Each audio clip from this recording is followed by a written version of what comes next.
जी अस्सलाम वालेकुम दोस्तों। आज हम बात करेंगे एक ऐसी शोहरा आफाक किताब जिसने पूरी दुनिया में करोड़ों लोगों को अपना गिरविदा बनाया है, और उस किताब का नाम है द अल्केमिस्ट। ये आप देख सकते हैं, पालो कोएल्हो की लिखी हुई ये किताब है। और ये किताब दुनिया की सबसे बेस्ट सेलर्स जो हैं, सबसे ज़्यादा बिकने वाली किताबों में ये किताब जो है वो शामिल है। और दुनिया की सबसे ज़्यादा शाया होने वाली कुतब में भी अल्केमिस्ट का नाम जो है वो आता है। Guinness book of world record 2009 के मुताबिक ये किताब ज़िंदा मुसन्निफ़ीन में वो वाहिद किताब है जो सबसे ज़्यादा ज़ुबानों में जिसका तर्जमा हो चुका है।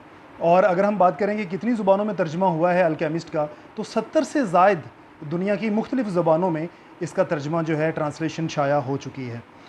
सबसे पहले पालो कोएल्हो ने ये किताब पुर्तगाली ज़ुबान में लिखी थी, और पुर्तगाली ज़ुबान में ये 1988 में ये किताब शाया हुई थी। और हैरान कुन बात ये है कि ऐसी किताब जिसने पूरी दुनिया में करोड़ों लोगों को अपना गिरविदा बनाया है और करोड़ों लोग इसको चाहते हैं। ये किताब 1987 में पालो कोएल्हो ने सिर्फ 2 हफ़्तों के दौरान ये किताब लिख ली थी। और ऐसा शायद इसलिए मुमकिन हुआ था कि मुसन्निफ़ के मुताबिक वो कहते हैं कि ये किताब या ये कहानी जो है मेरी रूह में बहुत पहले से मौजूद थी।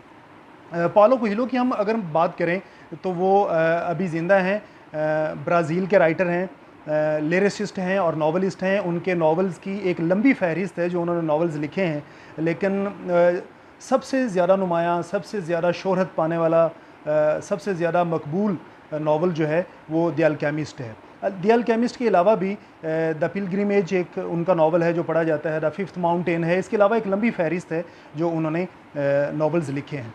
अगर हम द अल्केमिस्ट की कहानी की बात करें तो ये एक चरवाहे की कहानी है जिसका नाम सैंटियागो है, जिसका वतन स्पेन है। वहाँ वो भेड़ें चराता है और अपने वतन स्पेन से वो एहराम मिस्र तक का सफ़र करता है किसी ख़जाने की तलाश में।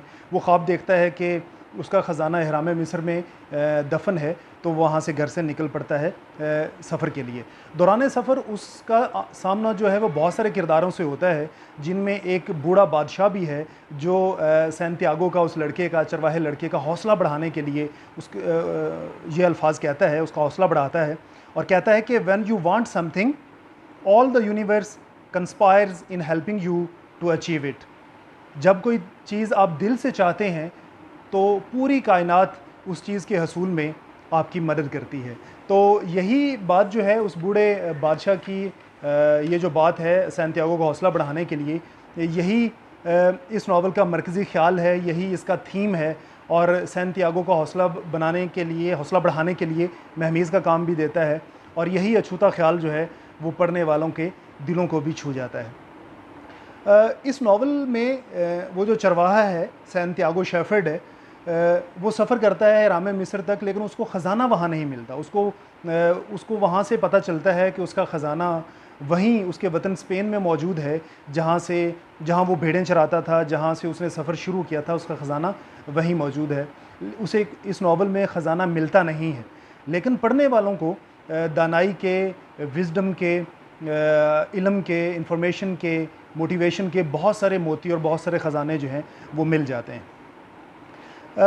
अगर हम इस किताब में बात करें कि इसका सबसे बड़ा पैगाम क्या है, सबसे बड़ी जो अहम बात क्या है, वो ये है कि ख्वाब देखने और ख्वाबों को पा लेने की, उनकी ताबीर को पा लेने का जो पैगाम है, वो इस किताब का सबसे बड़ा और सबसे अहम पैगाम है, रियलाइजेशन ऑफ द ड्रीम्स, कि हमें ख्वाब देखने चाहिए और ख्वाबों को पाने की कोशिश और स्ट्रगल जो है वो करनी चाहिए।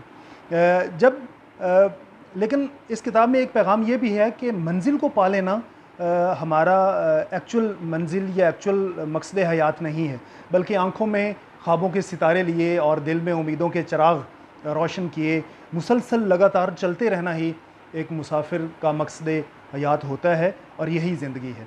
तो जो सैंटियागो है, जो शेफर्ड है, वो एक सिंबल बनता है, एक अलामत बनता है हर इंसान की, और उसका जो सफ़र है, जो ट्रैवल है, जिसमें वो मुख्तलिफ़ लोगों से मिलता है, ये हर इंसान की ज़िंदगी की अलामत है कि इंसान भी अपनी ज़िंदगी में बहुत सारे लोगों से मिलता है। कुछ उसको डिस्करेज करते हैं और कुछ उसका हौसला जो है वो बढ़ाते हैं। इंसान जो है वो कुछ ख्वाब लिए, कुछ अपना مقصد سیٹ کیے ان کے حصول کے لیے چلتا رہتا ہے، اور یہی انسان کی زندگی ہے۔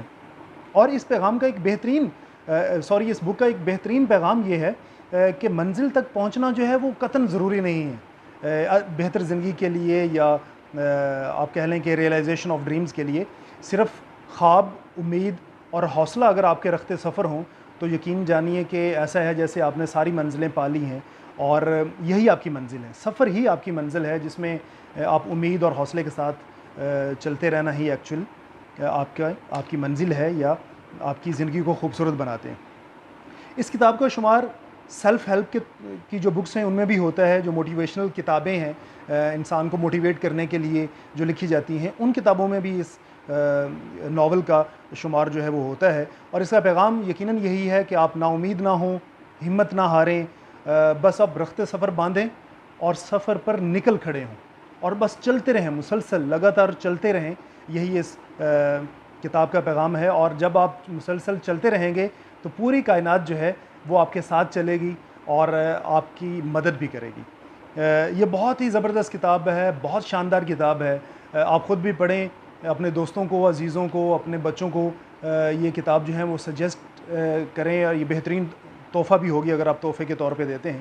اگر ہم اس کتاب کی زبان کی بات کریں تو اس کتاب کی زبان بہت سادہ ہے، اس میں بہت روانی ہے۔ ایسے ہے کہ وہ ایک اس کی زبان بھی اس کے سفر کو سمبلائز کرتی ہے، سینتیاگو کو، کہ بہت روانی ہے اس کی زبان میں، چھوٹے چھوٹے جملے ہیں آسان سے۔ اگر آپ اس کی انگریزی ٹرانسلیشن بھی پڑھتے ہیں تو بہت آسان انگلش میں اور بہت خوبصورت ترجمہ اس کا ہوا ہے، اور مشکل انگریزی میں ہرگز یہ کتاب نہیں ہے۔ تو سادہ جملے ہیں، سادہ الفاظ ہیں، اور بہت ہی خوبصورت اس کی زبان ہے۔ میں چاہتا ہوں کہ اس کتاب میں سے چند لائنیں جو ہیں وہ نمونے کے طور پہ آپ ان کو سنیں۔ اس کتاب میں لکھا ہوا ہے کہ یہ دنیا کا سب سے بڑا جھوٹ ہے کہ حالات ہمارے بس میں نہیں رہتے اور ہماری زندگی پر قسمت قابض ہو جاتی ہے۔ یہ دنیا کا سب سے بڑا جھوٹ ہے اس کے مطابق۔ کتاب میں ایک اور جگہ پر لکھا ہوا ہے کہ چرواہے کو خشک سالی اور بھیڑیوں کا خطرہ ہمیشہ رہتا ہے، اسی خطرے کی بدولت ہی چرواہے کی زندگی میں رنگ ہے۔ تو خطرہ بھی اور ڈینجر جو ہے، جو فیئر ہے، وہ بھی انسان کی زندگی کا ایک اہم حصہ ہے، لیکن اس سے خوف کھا کر انسان کو رکنا نہیں چاہیے، چلتے رہنا چاہیے۔ ایک اور جگہ پر لکھا ہے کہ ایک بار جب آپ صحرا میں آ جاتے ہیں تو واپس نہیں مڑ سکتے۔ جب واپسی ممکن نہ ہو تو پھر ایک ہی آپشن بچتی ہے کہ آگے بڑھنے کا بہترین راستہ ڈھونڈا جائے۔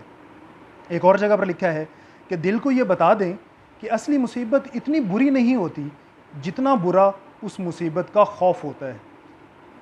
اس دل کے لیے کوئی مصیبت نہیں جو خوابوں کی تلاش میں رہتا ہے۔ یعنی اصل جو مصیبت ہے سفر کے دوران، وہ مصیبتیں اتنی بڑی نہیں ہوتی ہیں، لیکن جو خوف ہوتا ہے جو سفر پر نکلنے نہیں دیتا، وہ خوف بہت ڈینجرس ہوتا ہے اور بہت ظالم ہوتا ہے۔ اس خوف سے ہمیں بچنا چاہیے، اور اس خوف کو پیچھے چھوڑ کر آپ سفر پر نکل کھڑے ہوں تو پوری کائنات پھر آپ کی مدد کرتی ہے اور سفر آسان ہو جاتا ہے۔ ایک اور جگہ پر لکھا ہے کہ زیادہ تر لوگ دنیا کو خطرناک جگہ سمجھتے ہیں، چونکہ وہ ایسا سوچتے ہیں لہٰذا ان کے لیے دنیا سچ مچ خطرناک جگہ بن جاتی ہے۔ جیسا آپ سوچیں گے ویسے ہی دنیا آپ کے لیے بن جائے گی۔ ایک اور جگہ پر لکھا ہے کہ ایک ہی چیز ایسی ہے جو خواب کے حصول کو ناممکن بنا دیتی ہے، وہ ہے ناکامی کا خوف۔ تو یہ کتاب بہت بہترین کتاب ہے جو ہمیں ہمارے اندر حوصلہ پیدا کرتی ہے، ہمارے اندر ایک نیا جذبہ پیدا کرتی ہے، زندگی کا مقصد پا لینے کے لیے ہمارے اندر ہمت پیدا کرتی ہے۔ بہت ہی خوبصورت کتاب ہے یہ، کتاب مسٹ ریڈ ہے، اس کو ضرور پڑھیے اور اپنے عزیزوں کو اور دوستوں کو بھی سجیسٹ کیجئے، ریفر کیجئے، ان کو تحفہ دیجئے۔ اس سے بہتر اور تحفہ کوئی ہو نہیں سکتا ہے۔ آپ کا بہت شکریہ۔